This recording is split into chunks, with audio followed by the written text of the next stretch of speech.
Welcome back to Kamen Review episode 176.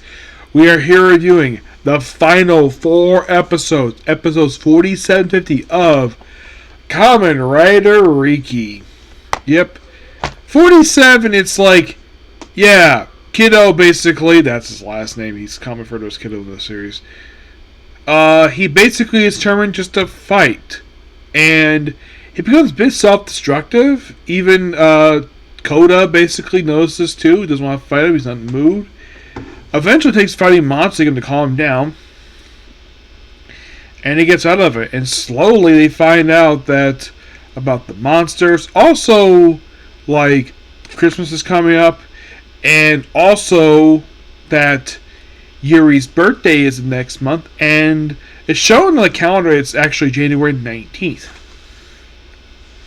Where when she turns 20, she's going to disappear. Well, we'll get to more of that. So, basically at this point of the series, there's only 4 writers left aside from Odin himself. So, basically, by the way, in episode 48 of the series, while preparing for battle, basically, where, like, so 3 of the main writers, because Koda basically is like incapacitated. Yeah, he's incapacitated. So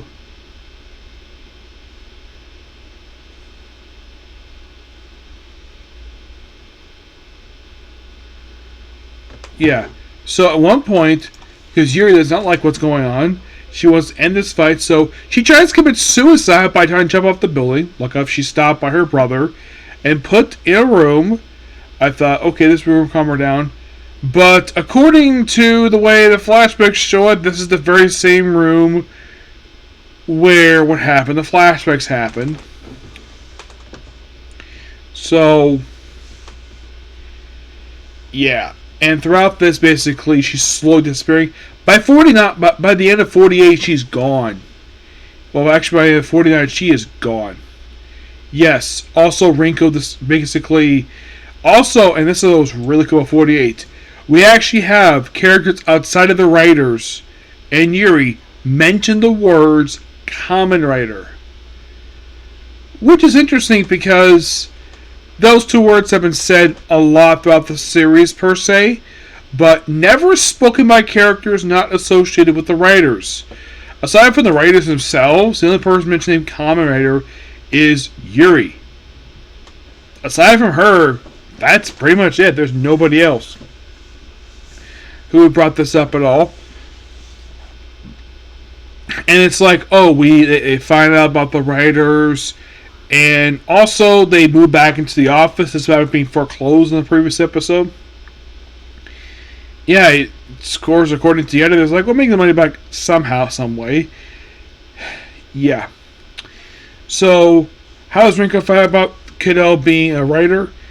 Well, she somehow ends up at Yuri's childhood home and witnesses Kiddo transforming in front of a window. That's a common thing they've had this whole series. Just do hints from a window, any kind of reflective surface. Either it's basically a window, the outside of a car. Heck, they've even done it on shiny reflective surface of a building. Even one time, they even did this for water. Yes, they've even done this for water, where they basically did this in front of an ocean. Yes. So, and then basically in the penultimate episode, basically like his boss finds out he's a writer, and he's not fired for basically. He's like, oh, so that's what he was up to all this time.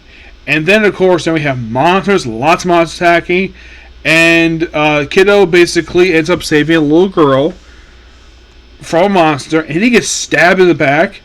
Then he ends up, he still able to transform one more time, and 49 would end up being his last episode you see him transform outside of the Ilma Town sequence, because, well, I'll get to more of that. So then he fights more monsters, and then he dies. Yes, our lead character dies in the penultimate episode. You're like, what? Shows with Kamen Ryuki and Ryuki dies? Yeah, and the show is focused on him the whole time, and then for the last episode, Ren is the main character. So because he died, not ready to fight, basically killed by a monster, Shira's like, by the way, they figure out definitely he is definitely dead. Yeah, it's not explicitly explained, like how they got the mirror. I'll get to more basically on the question to get this over. So then Shira's like, okay, you're gonna be the last one because, well, Asakura's out of the fight, and Kira's out of the fight too. So you're gonna fight the last round, and this will be over with. So, and then we have the other two fight, and of course also Kuroda dies off screen. We see him actually see him dead on his couch.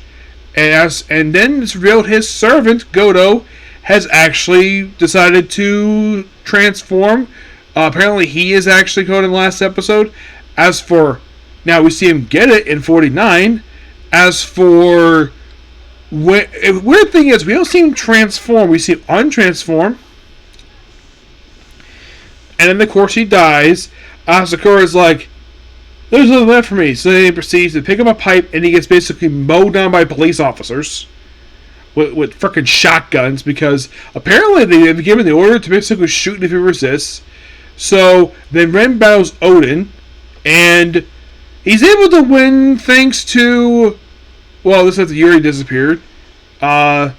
He's like, try to do it again. Of course, he screams, and that somehow allows Ren to win. So he then proceeds to crawl himself at the hospital, where he then proceeds to take off the necklace that he's wearing and put the ring on his fiance's finger. And then he's like, oh, don't lie there, sleeping, you'll catch a cold. And then we apparently decided to reset the timeline, where Yuri and Shiro are drawing, not monsters per se, just multiple memories. And I'm not sure exactly what the relationship was. Also, apparently, this is kind of interesting, that it's never really explained exactly why this happened. So, why the whole thing with Yuri disappearing? Well, it turns out that Yuri is not Yuri, because the actual Yuri died about when she was a kid, and the one we've been seeing since sort of the series is the mirror version inhabiting her body. And apparently she died with the age of 20. Now, why in the world these two are separated? Never explained. So, and then we reset the timeline, where Kiddo is just running to various people some people actually did die. Some died in front of him. He runs Asakusa. You've already said Asakusa. He runs into Gaia. He runs into Imploria. Yes, he runs to various characters. Helping us happen to just by sheer coincidence. Eventually runs into Ren at the cafe, and you see the owner just there. Now, apparently it was a coffee cafe, and then apparently, thanks to the change in timeline, by the way, Scissors is not seen this last episode. Nope. That is kind of weird, though. He's only here just for a couple appearances. Like, you would think he would be here for the last episode.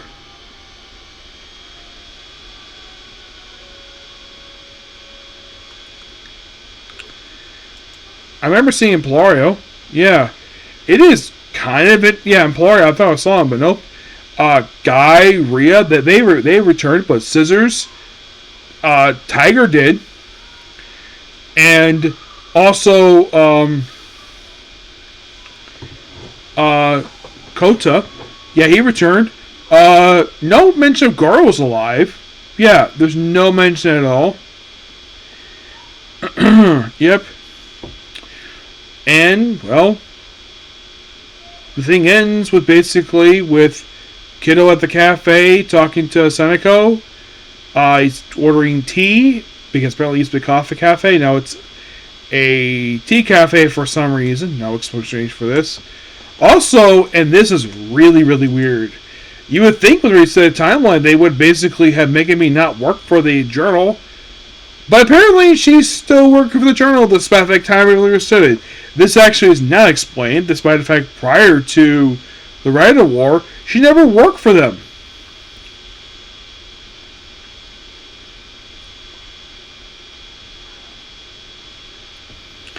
Yeah. Yeah. Okay, so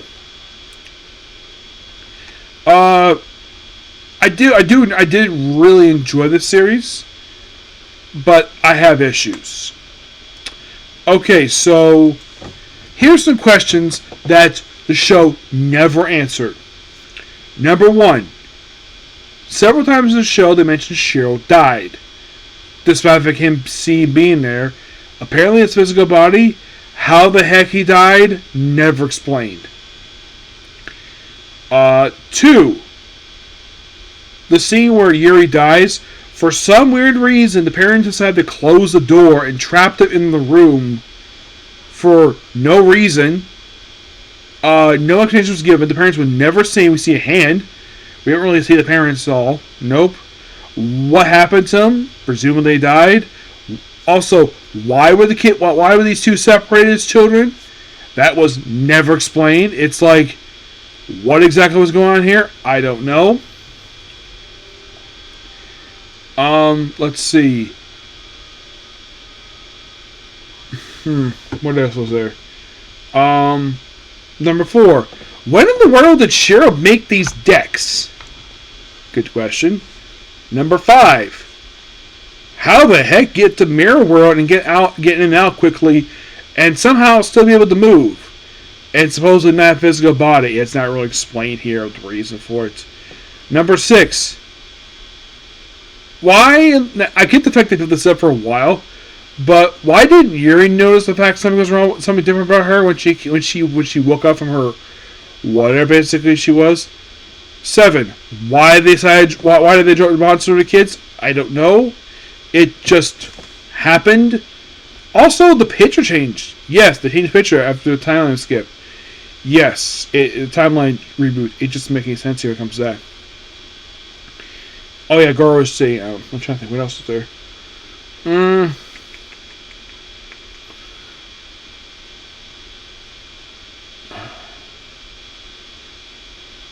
One of the writers felt like pretty pointless in the series. That being Scissors, he just was there just for a couple episodes. At least the other one's actually freaking plot in the series. Scissors is just a random writer who shows up for 2 episodes, debuts 1 episode, gets killed off in the following episode, and he does kind of return for another episode in the series. He returns for a flashback. Yeah, he returns in a flashback of all things.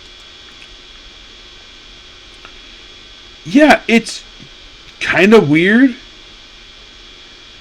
Related to this? Yes.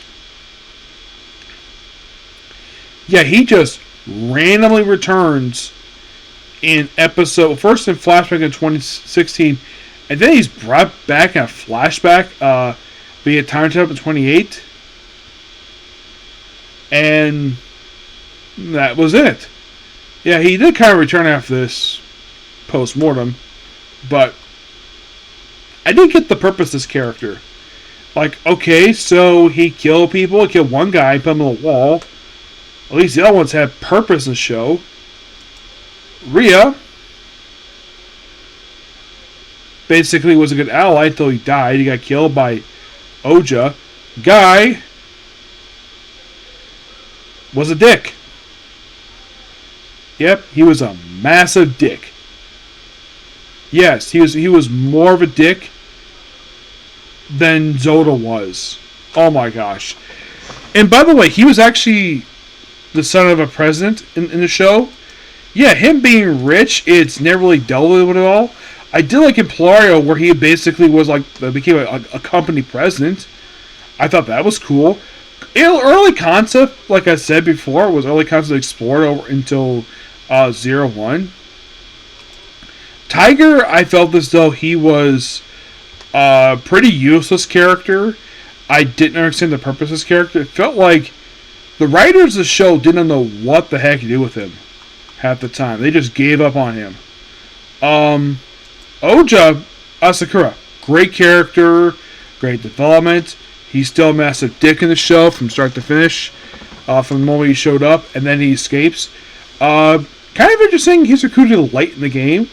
He's actually the last person the show seen receiving He's like one of like two in present day shown to receive the cards. Also, in the case of Ryuki,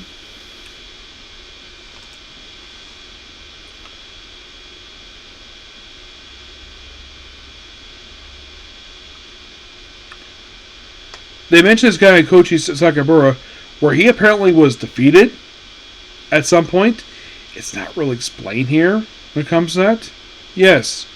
Oh, and I get the fact the Odin doesn't know people, but he's fine. But here's the thing. Despite having 13 writers in the show, at no point in the whole show do they actually all 13 writers on screen at the same time. Yeah, there's this picture of all the writers in the show, but there was not a single episode that featured any of them together. Heck, one of them was not even part of the show itself. Excuse me. Yeah.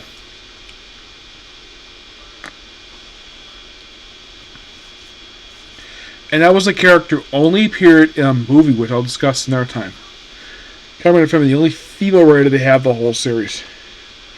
And also, it seems as though it was implied. It's not really detailed here. Now, Rand, of course, had his own fiancée, Eri, who didn't do much in the series. In the case of Kiddo, it's implied it seemed like that Yuri was attracted to Kiddo, but it's never really delved into it all in the series. And in the case of Kiddo, I'm not sure how he felt about it. I mean, you would think by the course of the series, maybe a thing for his coworker Rinko, but never delved into it at all. The only character I think for Rinko was basically Zoda. And she just basically found him annoying because he basically kept hitting on her constantly the whole series because she's hot. Now, someone asked the question, did any of these characters ever return after the series concluded?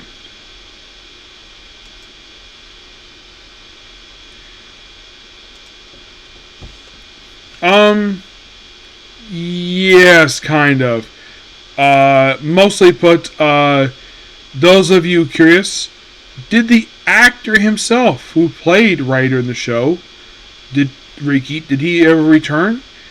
I don't think so.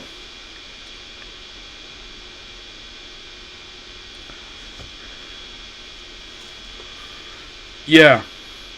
Some I don't think ever returned. I think the Suits did, but some really didn't do a lot of anything in the show. Okay, he did come back once to play Ryuki. Actually, a couple times. First was in ZO. Another was in Rider Time Commodore Ryuki. A series that was a continuation of the show. And he was also featured in Kamen Gisa's Revice. So he did come back to play the character. The actor played Ren.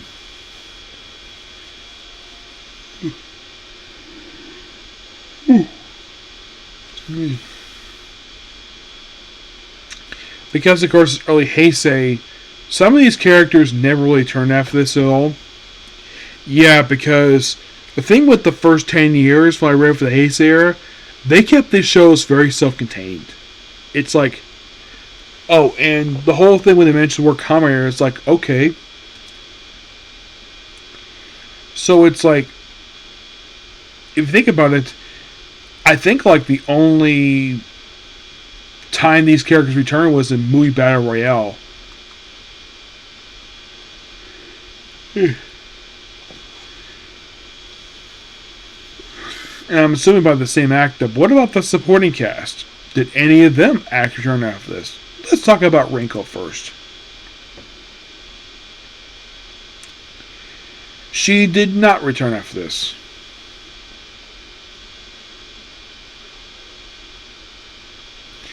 Yeah, the character never returned. The editor. Nope, never did. How about Yuri? Did she ever return after this?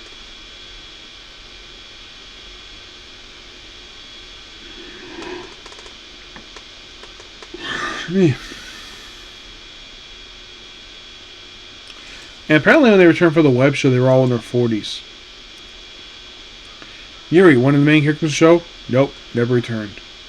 Yeah, a lot of the characters just simply just never returned because they probably weren't felt as though they were necessary per se. It's like they were just written on the show. They just basically never returned after this. Yeah, that from what I can tell was a common thing for supporting characters have to return. Sentai, this was very common, but not Kamen Rider. No, because they wanted to basically do a fresh start for the shows. Yes. One of the best aspects I love of the show is I love the Raider suits. I thought they look fantastic. Like, if you ask me personally who had the best suits in the show aside from Ryuki himself, I'd say Oja. I love his suit. His suit looks very professionally made, obviously, and it looks almost slick out of all. It looks really cool. Weakness in the show, I would say the early episodes monster CGI didn't look too well. Like the dragon, for example. The CGI for him early on, the early part of the show, doesn't age well very well. It does basically improve by toward the end of the show, but a little bit, but it does look better than the show. Yep. Excuse me.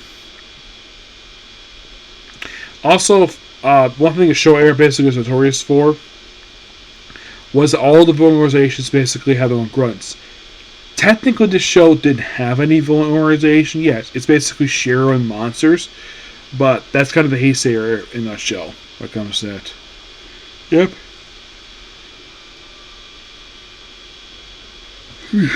Yep. So, since the show is finished, what Kamen show is next?